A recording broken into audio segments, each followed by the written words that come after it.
আসসালামু আলাইকুম রহমতুল্লাহ। তো সম্মানিত দর্শকবৃন্দ, আজকে আমরা ঐতিহাসিক পাগলা মসজিদে আসছি জুম্মা নামাজ পড়ার জন্য। এখন প্রায় 11টা বাজে। 11টার সময় মানুষ দেখেন কত ভিড়, কত মানুষ আগ থেকে নামাজ পড়ার প্রস্তুতি নিয়ে মসজিদে আসছে।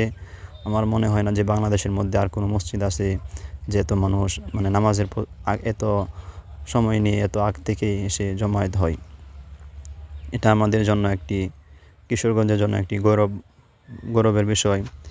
কিন্তু মানুষ যেই মসজিদে এত এত টাকা দান করে, আজকে আমি স্বচক্ষে দেখলাম প্রায় টাকা দেওয়ার জন্য মানুষ লাইন ধরতেছে।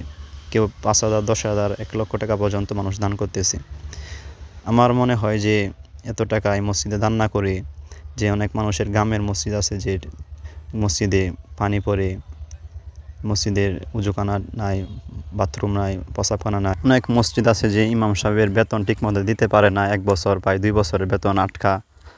আমার ধারণা যে এইগুলার দিকে আপনারা নজর দিবেন বেশি করে। অনেক গ্রামের মসজিদ আছে যে 500, 1,000 টাকা তুলতেই অনেক হিমশিম খেয়ে যায়। তাই আমি সকলকে আহ্বান করব যে আগে গ্রামের মসজিদের মেরামত করেন, তারপর এই মসজিদে দান করবেন। কারণ মসজিদে সব আল্লাহর ঘর, সব সমান। এই মসজিদে দান করলে সব বেশি হবে, এটা সম্পূর্ণ ভিন্ন কথা, এটা ভিত্তিহীন। আগে নিচের মসজিদে দান করেন, পরে দান করবেন। আমাদের একটি কথাই আছে যে এটা এমন বিষয় যে মাকে ভাত না দিয়ে শাশুড়িকে ভাত দেওয়া। তার মানে মনে যে গ্রামের মসজিদ ঠিক না করে শহরের মসজিদে দান করা। কিন্তু এই মসজিদে কোটি কোটি টাকা আমরা অহেতুক আমরা এখানে রেখে আসি। আল্লাহ রাব্বুল আলামিন সকলকে সঠিক বুঝ দান করুক। আমার কথার মধ্যে কোনো ভুলভ্রান্তি হয়ে থাকলে ক্ষমা দৃষ্টিতে দেখবেন।